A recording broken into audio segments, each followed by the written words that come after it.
অনেকেই এই প্রশ্নটা করেন যে জন্মছক আগে বিচার করা দরকার নাকি বাস্তু।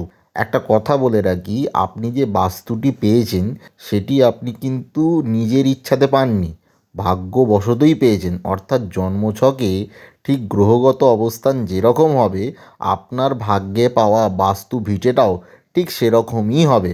অর্থাৎ যদি জন্মছকে দোষ থাকে সেইটা বাস্তুর মাধ্যমেই প্রতিফলিত হবে, অর্থাৎ একে অপরের পরিপূরক।